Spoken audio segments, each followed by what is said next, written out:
Arjun 9 never truly slept. The colony only pretended to have night. At a fixed hour, the artificial sky dimmed, the massive dome shifting into a deep blue that humans had once decided felt safe. Stars appeared where none existed. Lights softened. Systems hummed lower, like a city holding its breath. Leo Hargreave barely noticed anymore. He sat alone in his office, arguing quietly with an administrative terminal that insisted today's date was incorrect. Again. No, Leo muttered, rubbing his eyes. Yesterday was yesterday. Today is very clearly today. This is not philosophy. It's math. The terminal blinked politely and refused to change its answer. That was when something slid under his door. Not fast. Not careless. Slow. Deliberate. The sound was wrong, too soft to be an accident, too careful to be debris. Leo froze, staring at the thin edge of white resting against the floor. It didn't move again. He counted to 10, just to prove to himself he wasn't imagining things. Then he stood. The object was an envelope. A real one. Paper. That alone made his stomach tighten. Paper on Arjun 9 was rare, expensive, and pointless. Data slates were cheaper than oxygen filters. Nobody used paper unless they wanted to make a statement, or hide from every known security system. Leo bent down and picked it up. No seal. No emblem. No security mark. Just his name, written carefully, each letter shaped as if the writer had taken their time. Leo Hargreave. He checked the corridor scanner. Empty. Of course it was empty. Whoever had done this either knew how to avoid cameras, or knew his hallway well enough to choose the blind spots. Neither option was comforting. Inside the envelope was a single page. The handwriting was neat, precise, and slightly unfamiliar, like someone copying human letters from memory rather than habit. The letter began, "I have been observing humans, and I cannot decide whether your species is brave, or simply very bad at understanding danger." Leo snorted before he could stop himself. "Fair," he muttered. He kept reading. The letter described human habits with strange accuracy and unexpected curiosity. How humans drank bitter liquids to feel awake. How they laughed when afraid. How they told stories about imagined futures while ignoring the real ones forming quietly around them. There was no threat. No demand. No signature. Just thoughts. At the end, a single line stood out. Why do humans wave goodbye to doors that are already closing? Leo leaned back in his chair, staring at the ceiling. Someone was either incredibly bored, or incredibly bold. He scanned the paper for toxins, nanomarkers, tracking dust. Nothing. Completely clean. Great, he sighed. The colony finally broke me. I'm getting fan mail from the universe. He folded the letter and placed it on his desk, fully intending to report it in the morning. He didn't. Instead, he read it again before sleeping. And once more when he woke up. Because the door line made him laugh every time. The Keth made their move that night. Not with weapons. With pressure. Supply routes stalled. Trade contracts froze. Communications delayed accidentally. Systems slowed just enough to be noticed. Arjun 9 was not under attack. It was being tested. Sorin felt the weight immediately. They are forcing a decision, she said quietly in Leo's office. If the council withdraws approval, they regain leverage. And if they don't? Leo asked. They escalate. Leo rubbed his face. Figures. Sorin hesitated. If I leave? No, Leo said instantly. That's exactly what they want. You could be harmed, she said. He met her gaze. So could you, he replied. Difference is, humans are very bad at backing down when someone threatens people we care about. She studied him, listening deeper than words. You are afraid, she said softly. Yeah, Leo admitted. But that's not the part that worries me. What does? That I'm not afraid enough to stop. She smiled then. Not royal. Not careful. Human. The council reconvened under pressure. The Keth demanded oversight. Concessions. Control. Sorin stood before the council alone this time. They believe humans are a liability, one counselor said. They believe choice is dangerous, Soren replied. And you disagree? Yes. Why? Soren paused. Because humans do something rare, she said. They choose responsibility even when it costs them. Images appeared, footage from Arjun 9's history. Humans repairing systems during storms. Sharing rations during shortages. Staying behind when evacuation orders came. They argue with machines, Soren continued. They laugh at fear. They build bonds knowing they might lose them. This is not recklessness. It is defiance, the counselor said. Yes, Soren agreed. Against despair. The council fell silent. Outside, the Keth ship waited. Leo didn't wait. He called a colony-wide broadcast. People of Arjun 9, he said, standing in front of a very tired camera. You've probably noticed things are weird. That got a few laughs. There's pressure being applied from outside. Quiet pressure. The kind meant to make us turn on each other. Screens across the colony showed faces turning serious. I won't pretend this is easy, Leo continued. But I will tell you this. No one gets to decide who we care about for us. Not traders. Not councils. Not fear. He paused. If the Keth want leverage, they picked the wrong colony. Because humans don't respond well to being pushed. Across Arjun 9, something shifted. Dock workers refused expedited inspections. Engineers rerouted systems manually. Merchants delayed Keth requests due to community review. Not rebellion. Solidarity. The Keth envoy demanded answers. They received silence. The council watched. And understood. This was not predicted, one counselor admitted. No, Soren said quietly. It was chosen. The Keth withdrew 2 cycles later. Not defeated. Outweighted. When the final transmission ended, Arjun 9 returned to its routines. Lights dimmed. Systems hummed. The dome shifted into its soft artificial night. Leo stood on the observation deck with Soren. You realize, he said, we just rewrote how 3 species think about humans. She tilted her head. Is that unusual? For us. He smiled. It's kind of tradition. The council's final ruling arrived at dawn. Permanent recognition. Independent bond. No oversight. Choice acknowledged as law. Soren read it slowly. Then looked at Leo. I believe, she said, this is what humans call a win. Leo exhaled, long and shaky. Yeah. A messy one. She stepped closer. Her hand found his. This time, there was no hesitation. Beyond the dome, real stars burned, cold, distant, uncaring. But on Arjun 9, humanity had once again done what it did best. It listened. It stood together. And it proved that the most dangerous force in the universe was not technology, or power, or fear. But the simple, stubborn choice to care. The second letter arrived the next cycle. Same time. Same soft slide. This one asked why humans own chairs when they preferred standing desks, couches, floors, and sometimes each other. Leo laughed out loud. Then frowned. Because he had answered it instinctively. Because sitting still makes us nervous, he said to the empty room. The third letter mentioned administrative fatigue. The fourth spoke of loneliness without using the word. By the fifth, Leo had stopped locking his door on purpose. The letters never crossed into personal questions. Yet somehow, they understood him. The long hours. The quiet pressure of command. The strange silence after successful days when there was no one left to talk to. One letter included a clumsy joke. I attempted smiling at a human today. I believe I activated the wrong facial muscles. She looked alarmed.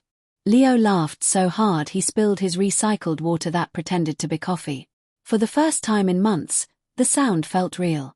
On impulse, he wrote a reply on a datapad and taped it inside the door. Smiling is optional, he wrote. Looking confused is more authentic. The note was gone by morning. The letters stopped feeling like messages. They felt like conversations, paused mid-sentence. And that was dangerous. Leo noticed patterns. The handwriting was careful but uneven, like a hand not fully used to pen and paper. Certain words appeared often: listening, choice, humanity. Others were avoided entirely. One night, a letter arrived late. Very late. I was told curiosity is dangerous, it read. Humans ignore that advice constantly. I am trying to decide which instincts are worth keeping. Leo stared at the words for a long time. Join the club, he murmured. He slid his reply back under the door instead of taping it. Curiosity is dangerous, he wrote. But it's also why we're not hiding in caves anymore. Humans survive bad instincts by accident. A lot. The reply came the next cycle with a single word circled twice. Accidentally. He smiled. Then one letter changed everything. I have long ears, it said. Among my people, listening is a duty, not a choice. I think I understand why humans find it exhausting. Leo's smile faded. Long ears narrowed the list of possible species fast. Protocol screamed in his head. Report this. Now. Instead, he wrote back. Humans would pay to be better listeners. We just don't like admitting it. The next letter arrived quickly. I am relieved, it said. I was afraid this difference would make me strange. Leo folded the paper carefully. We invented strange, he said softly to the room. You'll fit right in. Princess Sorin memoized quiet places. Maintenance balconies. Unused corridors. Overlooks where humans never stopped long enough to notice the stars. Her long ears tilted as she listened, gathering sounds humans missed. The rhythm of footsteps, the emotional echo in voices, the tension hiding beneath casual words. The letters had started as research. That was the official reason. The Compatibility Council required emotional resonance before bonding. Data alone was not enough. Observation was encouraged. Interaction was risky. Letters were safe. Letters didn't tremble like voices. She reread Leo's last reply, noticing where the ink darkened from hesitation. Humans thought too much with their hands. It was endearing. The council chamber, however, was not. Elegant. Cold. Perfect. Graphs floated before her, ending in one impossible conclusion. Human compatibility. 97.3%. You have grown attached, a counselor observed. Yes, Sorin replied honestly. You risk deviation. Yes. The council recessed without decision. Which meant delay. Which meant choice. She didn't return to her quarters. Instead, she walked. The knock never came. The door opened. Leo found her mid-step, frozen, ears lifting in shock. For a heartbeat, they stared at each other. Well, Leo said finally. This explains a lot. I misjudged your timing, Sorin said quietly. Humans do that professionally. I am Princess Sorin, she said, steadying herself. And I owe you explanations. He studied her, almost human, except for the ears that made every emotion honest. Good, he said. Because my last theory involved time travel. They laughed. Awkwardly. Relieved. Inside, the letters sat in a visible stack. You kept them, she said. Of course, Leo replied. I'm not a monster. She explained everything, the council, the requirement, the letters meant to prepare her for a human mind she didn't understand. I didn't expect you to answer, she admitted. When you did, I panicked for 3 cycles. I wish I'd known, Leo said gently. I'd have panicked with you. The council evaluated them, measured them, questioned them. When asked what they meant to each other, Sorin spoke first. He listens, she said. Even when I am silent. Leo cleared his throat. She asks questions no one else does. Also, she laughs at my worst jokes, which feels permanent. The chamber lights flickered. Uncertain. The decision arrived quietly. Approval. Rewritten protocol. Choice acknowledged. That night, a final letter waited on Leo's desk. This tradition should not end, it read. It reminds me who we were when this began. He folded it carefully. Then opened the door. Sorin stood there, smiling without fear. The stars burned on, vast and indifferent. But on Arjun 9, humanity had done what it always did best. It listened. And in doing so, changed the future, by accident. The first sign that things had truly changed was how quickly rumors moved. On Arjun 9, information traveled faster than ships, faster than data streams, because humans talked. And once Princess Sorin began walking openly beside Leo Hargreave, the colony noticed. They noticed the ears. They noticed the way she listened. They noticed the way Leo, usually buried under reports and deadlines, began leaving his office on time. No alarms sounded. No official announcement was made. Yet something subtle shifted in the air, like gravity adjusting by a fraction that only sensitive instruments could detect. Humans were good at noticing that kind of thing. Sorin noticed it immediately. "They are watching us," she said quietly as they walked through the central dome. Leo shrugged. "They always watch. Today we're just more interesting than the weather." "That is comforting," she said, though her ears tilted with uncertainty. They reached a wide viewing platform where the artificial horizon curved into a star-filled illusion. Sorin paused there often. The stars were not real, but the silence between them felt honest. "I have received another summons," she said. Leo stopped. "The council?" "Yes." He exhaled slowly. "That was fast." "They are concerned," Sorin continued. "Not about me." Leo raised an eyebrow. "That's new." "They are concerned about humans." He laughed once, sharp and humorless. "Join the club." The council chamber felt colder this time. Not physically, but emotionally. Representatives watched from floating platforms, their expressions carefully neutral. Bioluminescent patterns along the walls pulsed in slow, thoughtful rhythms. Sorin stood tall, royal posture perfect. Leo stood beside her, hands in his pockets, trying very hard not to look like an administrator who had wandered into an interstellar courtroom by accident.